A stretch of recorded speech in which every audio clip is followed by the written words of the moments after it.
So we're going to do the Laplace transformation of this function here, k times t to the power of n, where k is an integer and n is a natural number.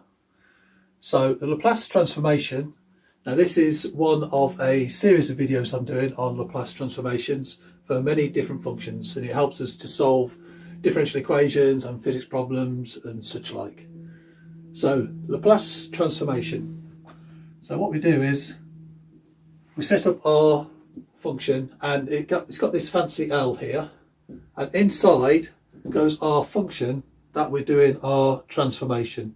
So here we've got k times t to the n.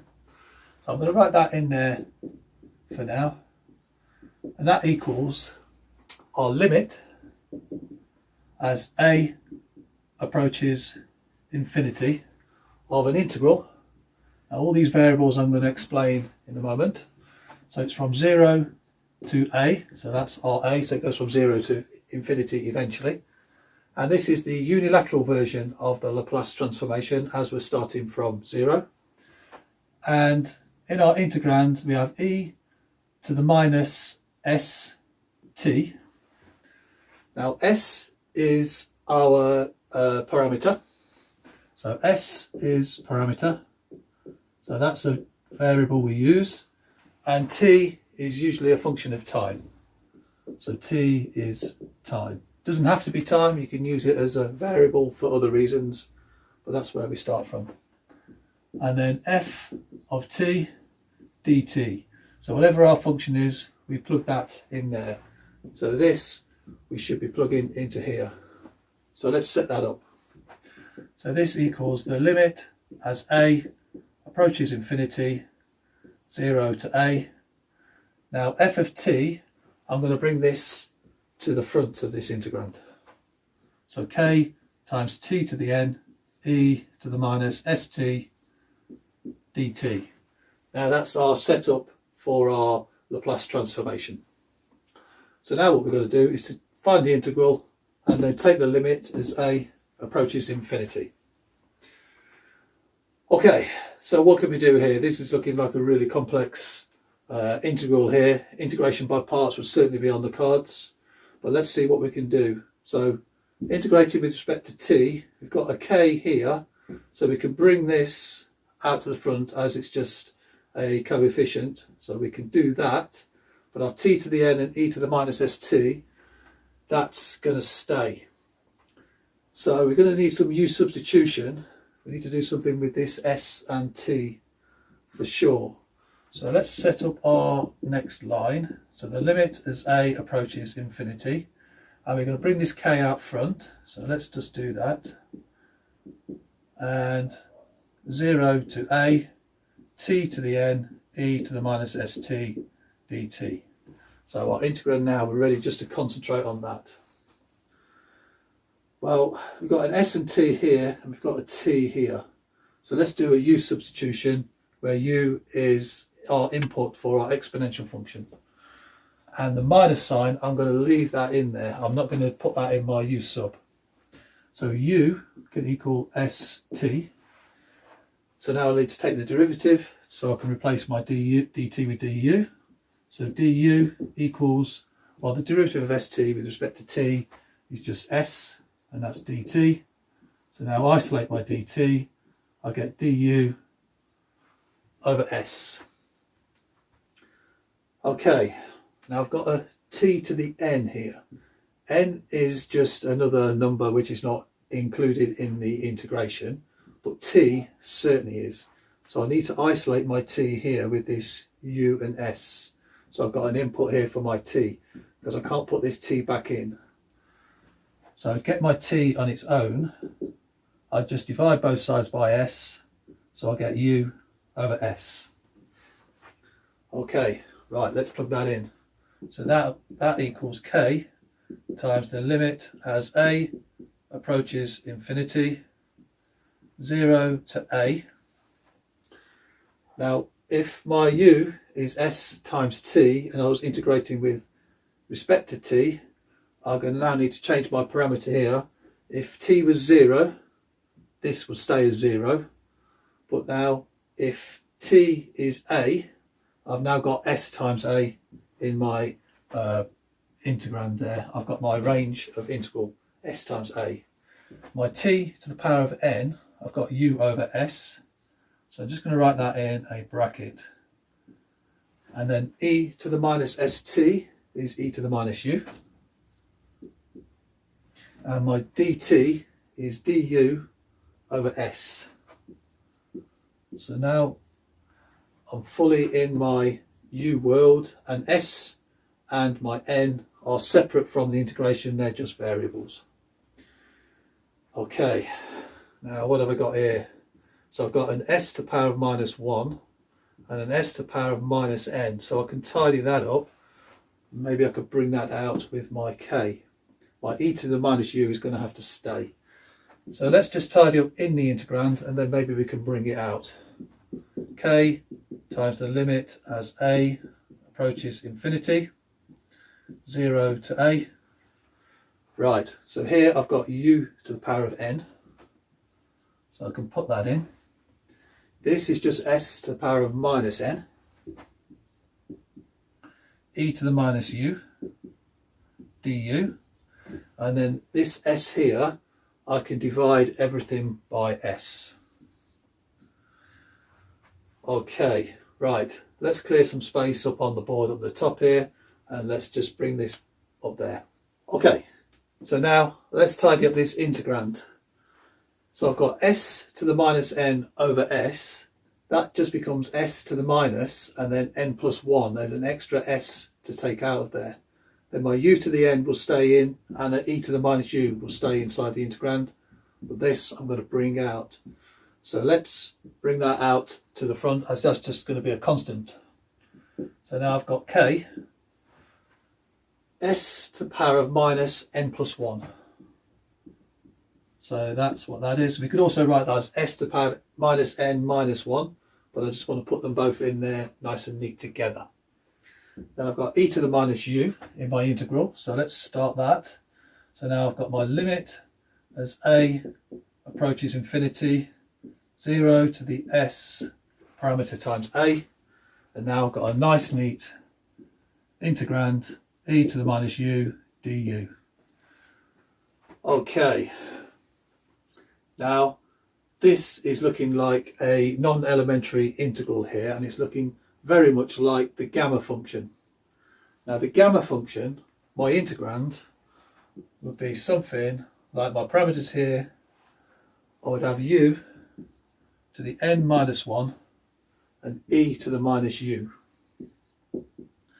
du. That would be my equivalence for my gamma function. But I don't have infinity in my range of integration. I have s to the a.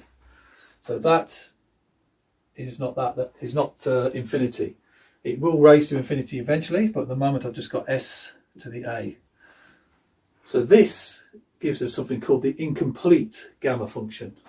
So I'm just going to write that here. This is the incomplete gamma function, because our range of integration is not complete all the way to infinity. We've only got it so far. So what we get with this is, this becomes the gamma of n comma x. Sorry, n comma u. Sorry, u. So u is our input here, and n is our indice for our u. So n comma u. Now what happens is here, we have a value here for this, and then as SA approaches infinity, we can reduce it to the gamma function. So what we can do is here now, we can just transfer this as an incomplete gamma function, and then we will take the limit. So let's do that.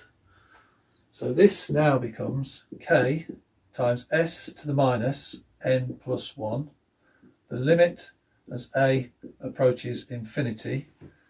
Now this I'm just going to write this as the incomplete gamma function. So now I've got gamma. Now here I've got n. I don't have n minus 1. So here I've got an increase by 1 of my n from this. So my input here for my incomplete gamma function is now n plus 1. And then on the side here, I've got my u. So I'm going to write here just u.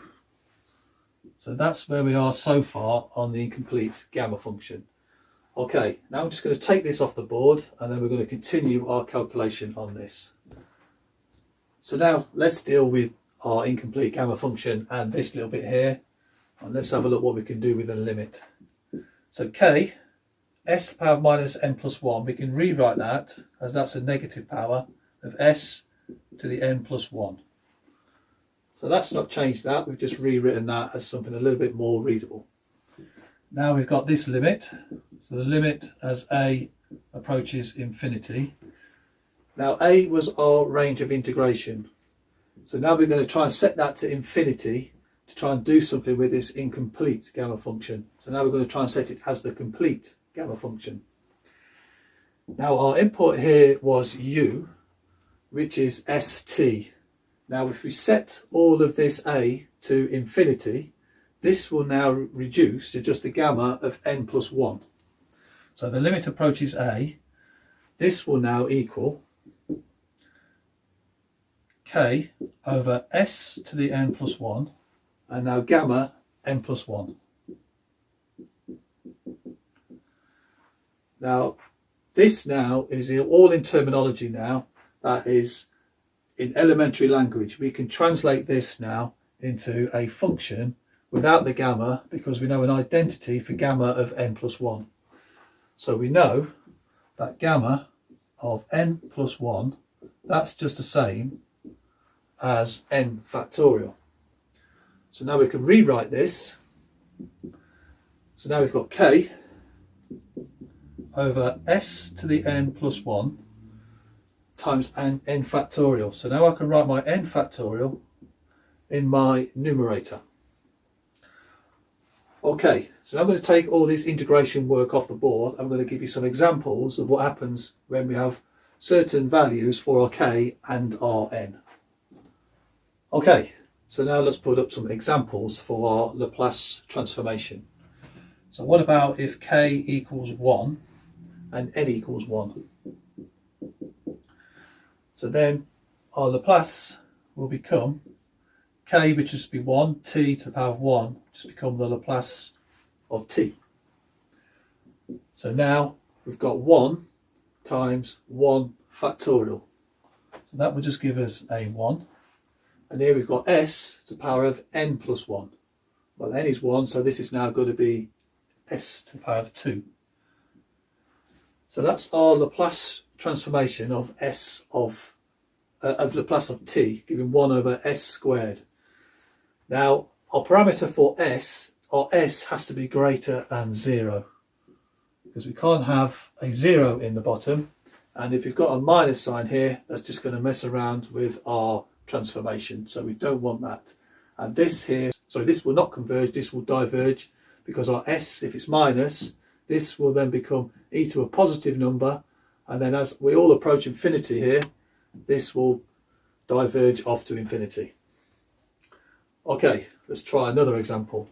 What about if k equals 3 and n equals 1? Then our Laplace transformation of k times t to the n, so t to the 1 and a 3. So now we've got 3t.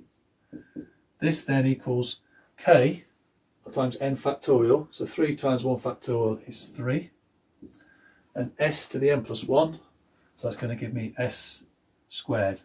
So that's my Laplace transformation there. Now what about if k equals 4, n equals 3?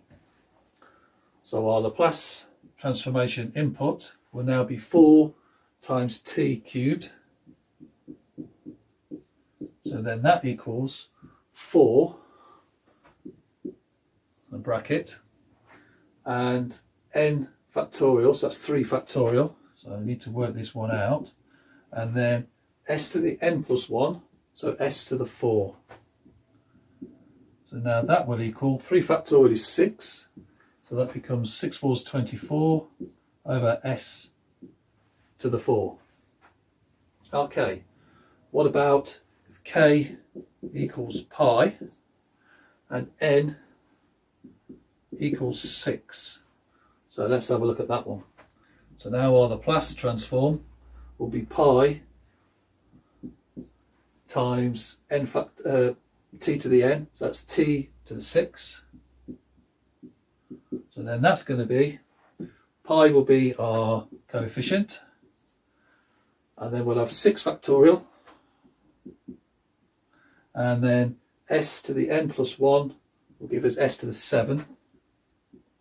So then that's going to equal pi times 6 factorial. So 6 factorial is 720. So let's rewrite this as 720 pi over s to the 7. Okay, so there's some examples of our Laplace transformations. And here is our generic formula for any polynomial with this kind of formation. Okay.